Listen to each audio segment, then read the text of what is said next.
নমস্কার বন্ধুরা, আজকে চলে এসেছি ওলের সম্পূর্ণ নিরামিষ একটা রেসিপি নিয়ে। ওল আপনারা অনেকেই অনেক রকমভাবে রান্না করে থাকেন, তো নিরামিষের দিনে ওল একবার এভাবে রান্না করে দেখতে পারেন। তো দেখুন, আমি এখানে 500 গ্রাম ওল এভাবে কেটে নিয়েছি। খুব বড় টুকরো করিনি, আবার খুব ছোট ছোট টুকরোও করিনি। ওলের খোসাটা ছাড়িয়ে ভালো করে কেটে তারপরে জল দিয়ে ধুয়ে নিয়েছি। এবার এই ওলটাকে সামান্য একটু ভাপিয়ে নেব। এর জন্য কড়াই দিয়ে দিলাম জল। এভাবে ভাপিয়ে রান্না করলে ওলটা খেতে খুব ভালো হয়। চাইলে আপনারা প্রেসার কুকারেও সিটি মেরে সেদ্ধ করে নিতে পারেন। তো সেক্ষেত্রে অনেক সময় ওল খুব বেশি সেদ্ধ হয়ে যায়, তো তখন খেতে আর ভালো লাগে না। তো আমি এখানে দেখুন জলের মধ্যে দিয়ে দিলাম সামান্য একটু লবণ আর একটু হলুদ। এভাবে লবণ হলুদ দিয়ে সেদ্ধ করলে ওলের ভেতরে সুন্দরভাবে লবণটা ঢুকে যায় আর ওলটা খেতেও খুব ভালো লাগে। আর এখানে একদম পুরো গলা সেদ্ধ করতে হবে না, 80% মতো ওলটাকে সেদ্ধ করে নিতে হবে। তো দেখুন, ওলটাকে আমি দিয়ে দিচ্ছি জলের মধ্যে। তো আমি 7-8 মিনিট মতো হাই ফ্লেমে ঢাকা দিয়ে ওলটাকে সেদ্ধ করে নেব। দেখুন, ঢাকা দিয়ে দিলাম। এবার ওলটা সেদ্ধ হোক। এদিকে একটা মশলা বানিয়ে নেব। তার জন্য নিয়ে নিলাম কয়েক টুকরো আদা, আর্ধেক টমেটো। এই টমেটোটা যেহেতু বড় ছিল তাই আমি আর্ধেকটা নিয়েছি। ঝাল অনুযায়ী কাঁচা লঙ্কা, আমি এখানে 3টে কাঁচা লঙ্কা ব্যবহার করেছি। দিয়ে দিলাম গোটা জিরে। এবার এটাকে একটা পেস্ট বানিয়ে নেব। দেখুন, মশলা আমাদের রেডি হয়ে গেছে। এদিকে দেখে নেব ওলটা সেদ্ধ হয়েছে কিনা। মাঝে একবার আমি ওলটা চেক করেছিলাম, তখন সেদ্ধ হয়নি, তাই 10 মিনিট মতো সেদ্ধ হতে আমার সময় লেগে গেল।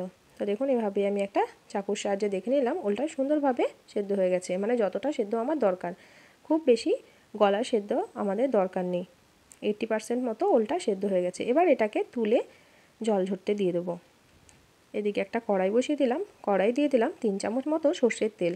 রান্নাটা আমি সর্ষের তেলেই করব। এই সর্ষের তেলেই ওলের রান্নাটা খেতে খুব ভালো লাগে। তো দেখুন, এর মধ্যে দিয়ে দিলাম একটু সামান্য কালো জিরে। পরে ফোড়নে আরও কালো জিরে ব্যবহার করব, তাই এখন একটু সামান্য দিলাম। দিয়ে দিলাম একটা শুকনো লঙ্কা মুখটা ফাটিয়ে, আর একটা তেজপাতা।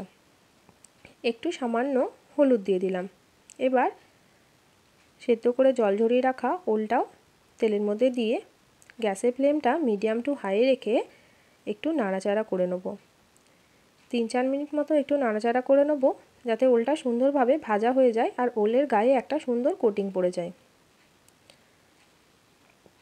এটা অনবরত নেড়ে দিতে হবে, না হলে কিন্তু পুড়ে যেতে পারে। তো দেখুন, ওলটা সুন্দরভাবে ভাজা হয়ে গেছে আর ওলের গায়ে একটা সুন্দর কোটিং পড়ে গেছে।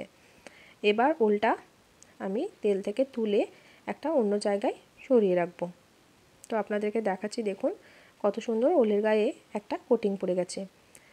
এখনও পর্যন্ত যারা ভিডিওটিতে লাইক করেননি তারা প্লিজ একটা লাইক করে ভিডিওটি দেখা কন্টিনিউ করবেন। আপনাদের একটা লাইক আমাদের জন্য অনেকটা গুরুত্বপূর্ণ। তো দিয়ে দিলাম আরও কিছুটা কালো জিরে। আপনারা এখানে গোটা জিরেরও ব্যবহার করতে পারেন ফোড়নে, তো আমি কালো জিরে দিয়েই এই ফোড়নটা দিলাম। দিয়ে দিলাম একটু সামান্য চিনি। এই চিনি দিলে কালারটা কিন্তু দুর্দান্ত আসে। এখানে চিনির কয়েকটা দানা দিলাম। চিনিটা ভালো করে গলে যাওয়ার পর দিয়ে দিলাম সামান্য একটু হলুদ গুঁড়ো। এবার বেটে রাখা মশলাটা এর মধ্যে দিয়ে দিলাম। গ্যাসের ফ্লেমটা লো টু মিডিয়ামে রেখে মশলাটাকে অনবরত কষিয়ে যেতে হবে। তো আমি যেহেতু গোটা জিরে বেটে দিয়েছিলাম, তাই এখানে আর জিরে গুঁড়ো ব্যবহার করলাম না। দিয়ে দিলাম 1 চামচ ধনে গুঁড়ো। আপনারা যদি গোটা জিরে বেটে না দেন তাহলে এখানে 1 চামচ জিরে গুঁড়ো ব্যবহার করতে পারেন। এবার দিয়ে দিলাম আরও সামান্য একটু হলুদ গুঁড়ো, আর কালারের জন্য দিলাম কাশ্মীরি লঙ্কার গুঁড়ো।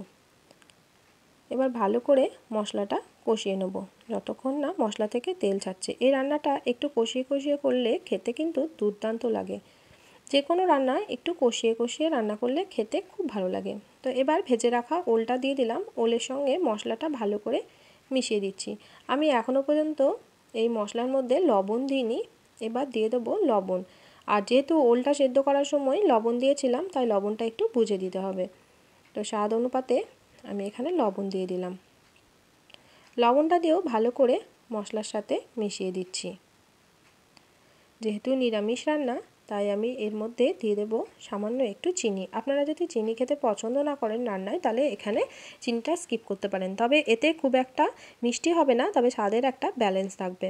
চিনিটাও ভালো করে মিশিয়ে দিয়ে দিলাম গরম জল। অবশ্যই করে গরম জলটা দেওয়ার চেষ্টা করবেন, তাহলে রান্নার স্বাদ কিন্তু খুব ভালো আসে। যতটা গ্রেভি রাখতে পছন্দ করবেন তার থেকে সামান্য একটু বেশি গরম জল দিয়ে দেবেন, তাহলে খুব সুন্দরভাবে গ্রেভিটা হয়ে যাবে। এবার এটাকে ঢাকা দিয়ে 5-6 মিনিটের জন্য মিডিয়াম ফ্লেমে রেখে দিলাম। তো দেখুন 6 মিনিট পর ফিরে এলাম, সুন্দরভাবে ওলটাও সেদ্ধ হয়ে গেছে আর রান্নাটাও কিন্তু খুব সুন্দর হয়ে গেছে, গ্রেভিটাও খুব সুন্দর হয়েছে। এবার যেহেতু নিরামিষ রান্না তাই ওপর থেকে দিয়ে দেবো একটু গরম মশলা। এই গরম মশলাটা দিলে নিরামিষ রান্নার স্বাদ কিন্তু একদম পাল্টে যায়, দুর্দান্ত লাগে খেতে বন্ধুরা।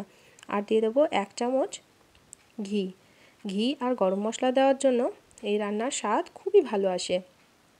তো ঘি আর গরম মশলাটা ভালো করে মিশিয়ে দিয়ে গ্যাসের ফ্লেমটা বন্ধ করে দিয়ে আমি এটাকে কিছুক্ষণ স্ট্যান্ডিং টাইমে রেখে গরম গরম ভাতের সাথে পরিবেশন করব। গরম গরম ভাতের সাথে এরকম ওলের তরকারি থাকলে খেতে কিন্তু দুর্দান্ত লাগবে। নিরামিষের দিনে অবশ্যই কিন্তু আপনারা একবার ট্রাই করবেন আর আমাকে কমেন্ট করে জানাতে ভুলবেন না আজকের রেসিপিটা আপনাদের কেমন লাগলো। যদি একটুও ভালো লেগে থাকে তাহলে আমার চ্যানেলটিকে সাবস্ক্রাইব করে পাশে থাকবেন, পাশে থাকা বেল বাটনটিকে প্রেস করে অল নোটিফিকেশানটা অন করে রাখবেন, যাতে এইরকম কোনো রেসিপি দিলে আপনাদের কাছে সবার আগে নোটিফিকেশান পৌঁছে যায়। আজকের মতো আসি বন্ধুরা, সবাই ভালো থাকবেন, সুস্থ থাকবেন।